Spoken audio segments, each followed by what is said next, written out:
شروع اللہ کے نام سے جو بڑا مہربان نہایت رحم کرنے والا ہے۔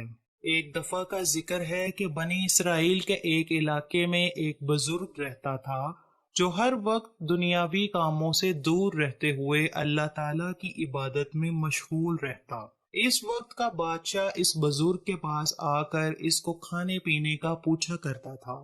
بزرگ بادشاہ کو جواب میں کہتا کہ مجھے خدا کھانے پینے کی بہتر اشیاء مہیا کرتا ہے۔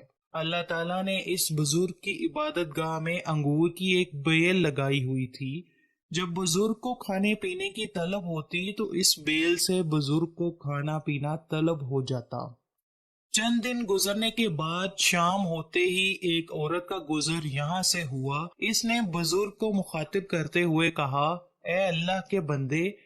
اس پرہیزگار بندے نے عورت سے پوچھا، کیا بات ہے؟ عورت نے جواباً کہا، کیا تیرا خدا تجھے دیکھ رہا ہے؟ بزرگ نے جواب دیتے ہوئے کہا کہ میرا خدا ہر چیز کو جانتا ہے، دلوں کے راز جاننے والا ہے، دنیا اور آخرت کی خبر رکھتا ہے، زندگی اور موت اسی کے ہاتھ میں ہے، جس کو چاہے زندگی عطا کر دے اور جس کو چاہے اس دنیا فانی سے اٹھا لے۔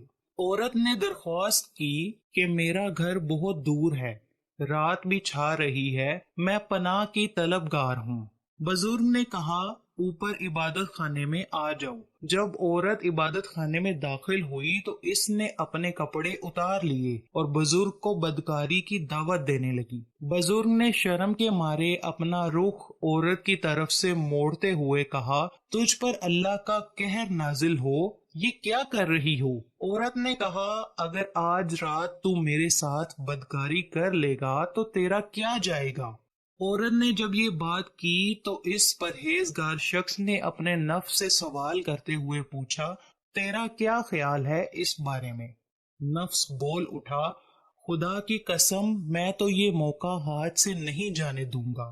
اس بندے نے اپنے نفس سے کہا، تیرا ستیہ ناس ہو۔ اس بندے نے اپنے نفس سے کہا، تیرا ستیہ ناس ہو، تو کیا کہہ رہا ہے؟ تجھے اس بات کا علم ہے کہ زانی کی بخشش نہیں ہوتی، وہ دنیا اور آخرت میں برباد ہو جاتا ہے۔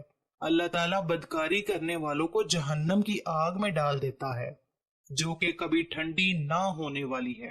تو اپنے ارادے سے باز آ جا۔ نفس نے اسے مزید عورت کے پاس جانے کو تنگ کیا تو پرہیزگار نے کہا، میں تجھے دنیا کی آگ کا مزہ چکھاتا ہوں، اگر تو اس کو برداشت کر لے گا تو میں آج رات تیری ہر بات مارنے کو تیار ہوں گا۔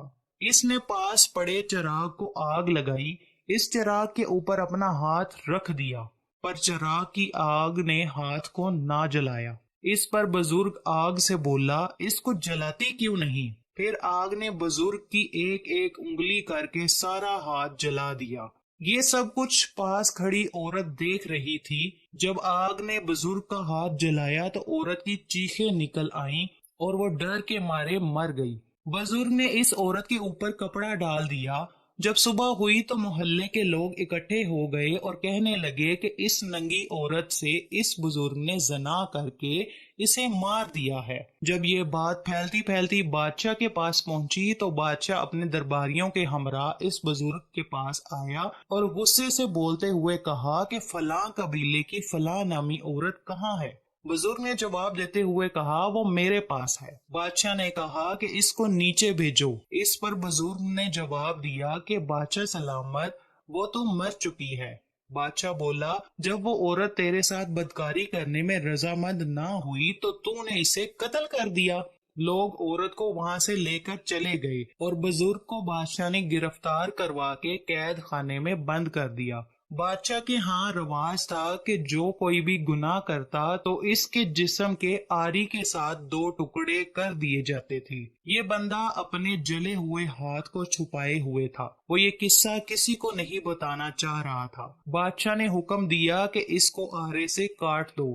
جب ظالموں نے اس بزرگ کے سر پر آرا رکھ کر چلایا اور آرا کاٹتا ہوا اس کے دماغ تک اور آرا کاٹتا ہوا اس کے دماغ تک پہنچا تو تکلیف سے بزرگ کی چیخ نکل آئی تو آسمانوں سے اللہ کے حکم سے ایک فرشتہ نمودار ہوا۔ وہ بزرگ سے مخاطب ہو کر بولا، اے اللہ کے بندے، میں خدا کا بھیجا گیا فرشتہ ہوں، اللہ کا حکم ہے کہ تم کچھ بھی نہ بولنا، میں سب کچھ دیکھ رہا ہوں۔ اللہ تعالیٰ نے فرمایا، مجھے اپنے زمین و آسمان کی قسم، اگر اس بندے کی دوسری بار آ نکلی تو میں آسمانوں اور زمین کو آپس میں ملا دوں گا۔ تو بزرگ کی مرتے دم تک آ نہ نکلی۔ جب وہ بزرگ کاٹ دیا گیا تو اللہ تعالیٰ نے عورت کے جسم میں جان ڈال دی۔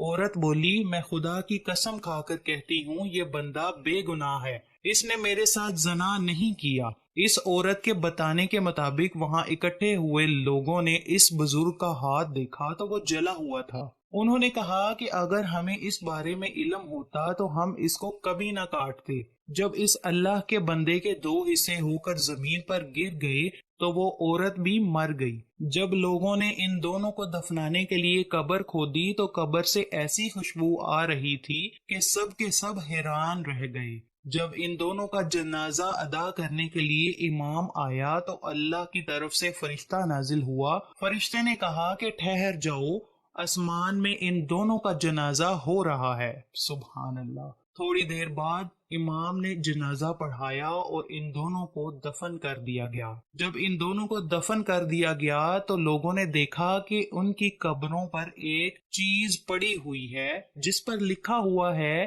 کہ شروع اللہ کے نام سے جو بڑا مہربان نہایت رحم کرنے والا ہے۔ اللہ تعالیٰ کا حکم ہے کہ میں نے اپنے نیک بندوں کے لیے عرش کے نیچے ایک ممبر نصب کیا ہے، اپنے فرشتوں کو جمع کیا۔ جبرائیل نے خطبہ دیا کہ اللہ تعالیٰ نے اس بندے کے نکاح میں 50,000 حوریں بیچ دی ہیں۔ اللہ تعالیٰ فرماتا ہے کہ میں اپنے بندوں پر اسی طرح اپنا کرم فرما